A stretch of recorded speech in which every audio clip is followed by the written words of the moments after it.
እግር ኳስ ከጨዋታም በላይ ነው። ጎል ከማስቆጠር ወይም ጨዋታ ከማሸነፍ የዘለለ ብዙ ትርጉም ያለው ስፖርት ከብዙ ነገሮች ጋር ጥብቅ ቁርኝት መፍጠር የሚያስችል ኃይል አንድ ደጋፊ ከሚለብሰው የሚደግፈው ቡድን የመለያ ቀለም ጀምሮ እስከ ቡድኑ መለያ ሎጎ በፍቅር ይወድቃል። ተጫዋቾቹም በሚለብሱት መለያ ውስጥ ስለተሸከሙት ከባድ ኃላፊነት እያሰቡ እያንዳንዱ ጉዟቸው ላይ ኳስን ሳይሆን የሚታወሰውን ስማቸውን ለመጻፍ ይተጋሉ። እግር ኳስ በእግር የሚጫወቱት ቢሆንም ልብ ውስጥ የሚኖረው ቁርኝት ስኬትን ለማምጣት ቁልፍ ነው። People who don't want to see you succeed because that would remind them that they didn't.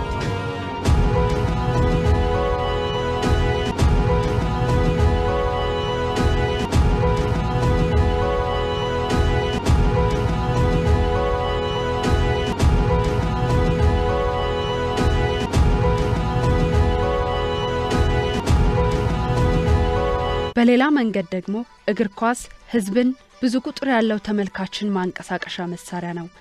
እግር ኳስ በፖለቲካና በማህበራዊ ጉዳዮች ላይ የሚያሳየው ጫናም አዎንታዊም ሆነ አሉታዊ ከጨዋታ በላይ ነው ለሚለው ትልቁን ሚዛን የሚደፋ ሁነት ነው።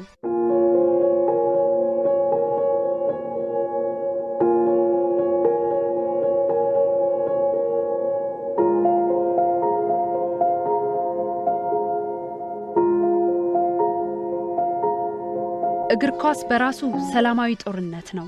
ሰላማዊ ነው ይባል እንጂ በራሱ ሜዳዎች ደግሞ የራሱ የተለያዩ ጦርነቶችን ያስተናግዳል። የሜዳ ላይ ሽኩቻ፣ የዘረኝነት ችግሮች፣ የተጫዋች ጉዳቶች፣ የደጋፊዎች ብጥብጥ ከተራ ጉዳቶች እስከ ህይወት መጥፋት ያደርሳል። ይህ ደግሞ እግር ኳስን ከጨዋታም በላይ ነው ከሚያስብለው ሐሳብ በተቃራኒ እግር ኳስ አደገኛ ነው ከሚያስብሉት ጎራ ያስመድበዋል።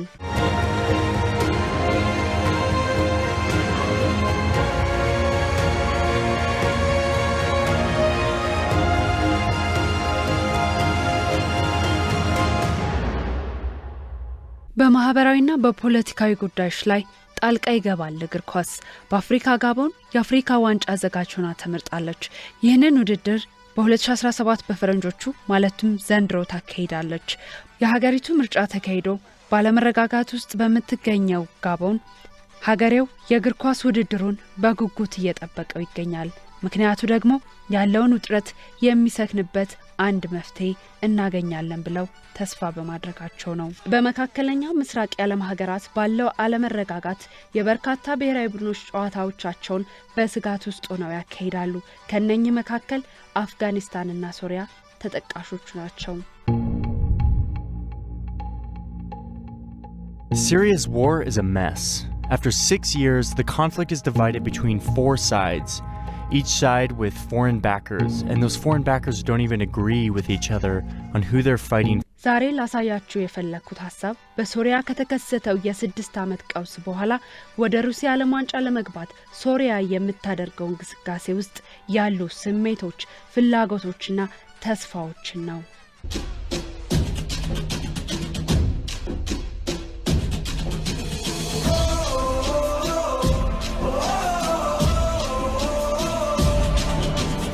من سوريا لكل العالم قلبنا معكم ايد وحده انتوا قدها. سوريا قبل الكل.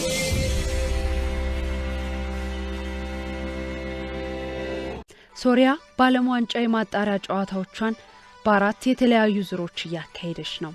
ሶሪያ ኡዝቤኪስታንና ኳታርን አሸንፋ በደቡብ ኮሪያ ተሸንፋና ከቻይና ጋር አቻ ተለያይታ ወደ ቀጣዩ ዙር ለማለፍ ከኢራን ጋር ተፋጣለች። ከኢራን ጋር በመታደርገው ጨዋታ አቻ ውጤት ወደ ቀጣዩ ዙር ውድድር እንድትገባ ያስችላታል። ጨዋታው 2-1 በኢራን መሪነት እየተከናወነ ነበር። ይህ ጨዋታ ተስፋቸውን የጣሉበት የሶሪያ ደጋፊዎች ኃላፊነቱን የተሸከሙ ተጫዋቾች ውጥረት ውስጥ ገብተዋል። ኦማር አልሶማ ያቻነቱን ጎል አስቆጠረ።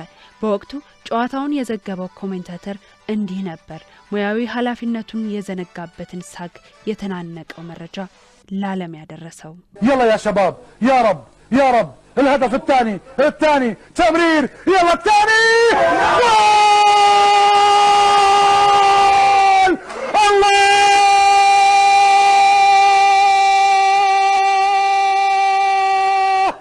الله المنتخب الوطني يا الله يا الله الله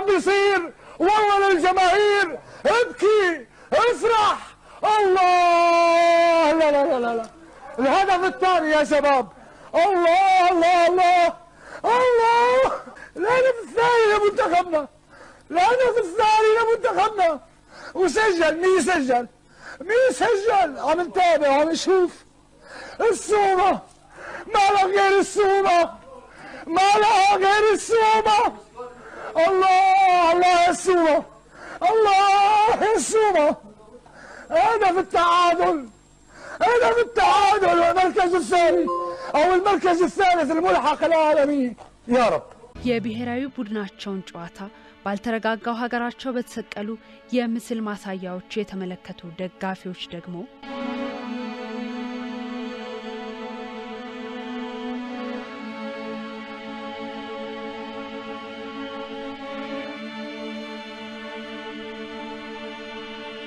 الوقوف يساوم السومة ما الذي تفعله يا السومة النووي السوري النووي عمر السومة إصرار كبير هذه الروح هذا هو المنتخب السوري هذه هي روعة رجال سوريا يستبسلون ويدافعون ويلعبون Push your flags up in the sky and then ram side to side. هذه الكرة المتابعة جول Show the world we're wrong.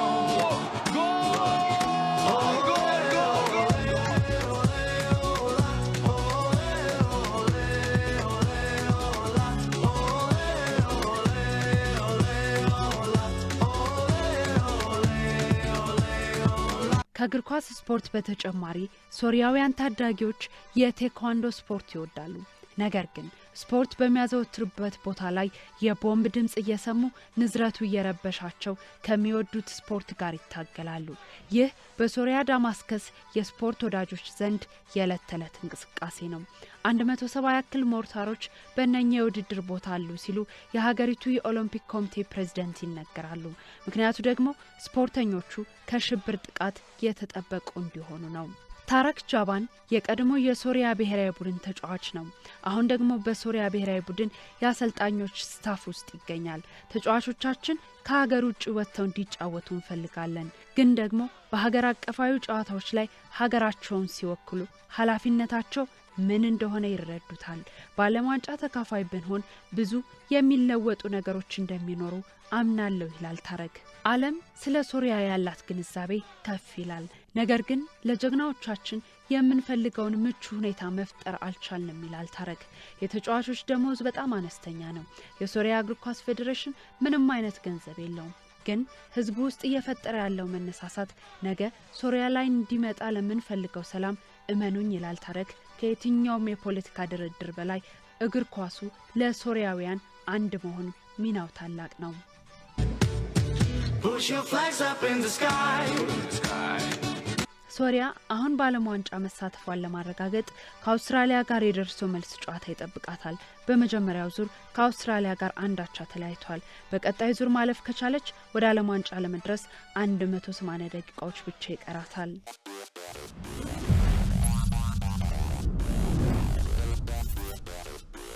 ለሶሪያውያን ብቻ ሳይሆን እግር ኳስ ለዓለም ሰላም በሚል እንቅስቃሴም ተጀምሯል። የጋራ መግባቢያ ቋንቋ መሆኑ ለዓለም እናደርሳለን። በጋራ አንድ ሀሳብ ቢኖርን የማይቻለውን እንችላለን፣ የምንችለውን ከፍ አድርገን እናሳካለን። በሰላማዊ ጦርነት በእግር ኳስ ሰላምን እንሰብካለን።